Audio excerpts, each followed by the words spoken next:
আসসালামু আলাইকুম রহমতুল্লাহ বরকাতুহ। সম্মানিত প্রিয় মুসলিম ভাই ও বোনেরা, আর ইসলামী টিভির পক্ষ থেকে সকলকে জানাই আন্তরিক মোবারকবাদ। আশা করি সকলে ভালো আছেন। আমার আলহামদুলিল্লাহ আল্লাহর রহমতে ভালো আছি।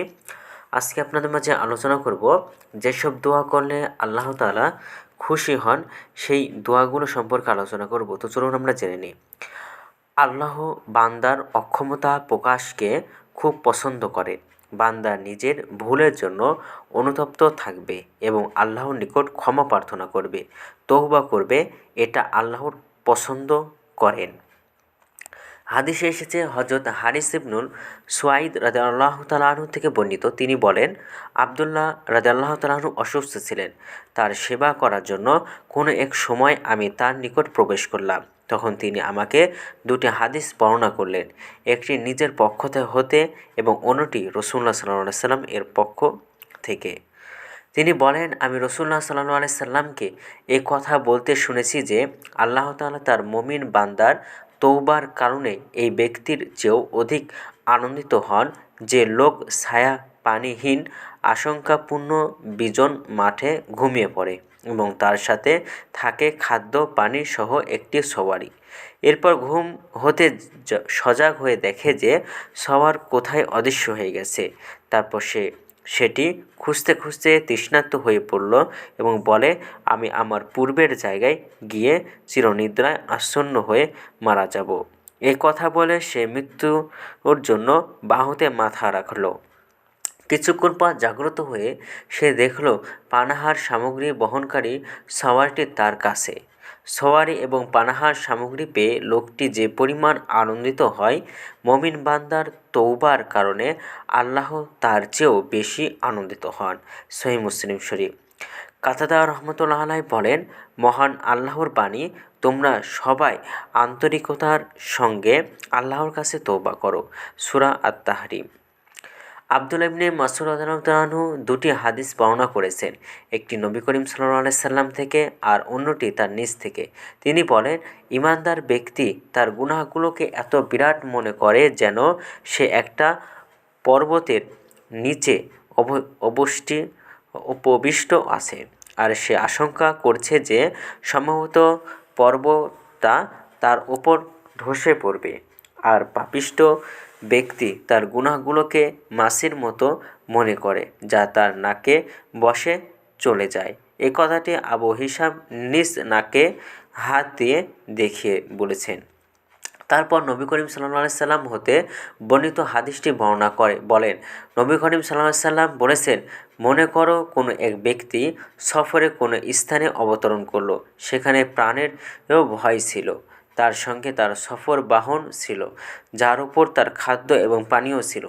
সে মাথা রেখে ঘুমিয়ে পড়ল এবং জেগে দেখল যে তার বাহন চলে গেছে।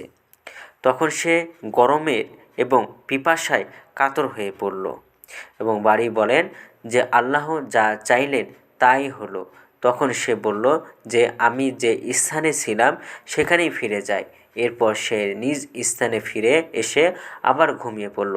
তারপর জেগে দেখল যে তার বাহনটি তার পাশেই দাঁড়িয়ে আছে। তখন সে ব্যক্তি যতটা খুশি হলো, নিশ্চয়ই আল্লাহ তাআলা তার বান্দার তওবা করার কারণে এর চেয়েও অনেক খুশি হন। সহিহ বুখারী শরীফ। এমন 5টি দোয়া তুলে ধরছে এই ভিডিওর মাধ্যমে, যেটা মমিন মুসলমান আল্লাহর কাছে ক্ষমা প্রার্থনা করবেন এই দোয়াগুলোর মাধ্যমে। তারপর 1 নম্বর হলো আস্তাগফিরুল্লাহ, আর অর্থ হলো আমি আল্লাহর ক্ষমা প্রার্থনা করছি। নিয়মটা হলো প্রতি ওয়াক্ত ফরজ নামাজে সালাম ফিরানোর পর রাসূলুল্লাহ সাল্লাল্লাহু আলাইহি সাল্লাম এই ইস্তেগফারটি 3 বার পড়তেন। এটা হলো মিশকাত শরীফ। 2 নম্বর দোয়া হলো আস্তাগফিরুল্লাহ ওয়া আতুবু ইলাইহি, অর্থ হলো আমি আল্লাহর ক্ষমা প্রার্থনা করছি এবং তার দিকেই ফিরে আসছি। নিয়ম হলো এই ইস্তেগফারটি প্রতিদিন ৭৭ থেকে ১০০ বার পড়া। রাসূলুল্লাহ সাল্লাল্লাহু আলাইহি সাল্লাম প্রতিদিন ৭৪ বারের অধিক তওবা এবং ইস্তেগফার করতেন। বুখারী শরীফ। 3 নম্বর দোয়া হলো আল্লাহুম্মা গফিরনি ওয়া তুব আলাইয়া ইন্নাকা আনতাত তাওয়াবুর রহিম, অর্থ হলো হে আমার প্রভু, আপনি আমাকে ক্ষমা করুন এবং আমার তওবা কবুল করুন। নিশ্চয়ই আপনি মহান তওবা কবুলকারী, করুণাময়।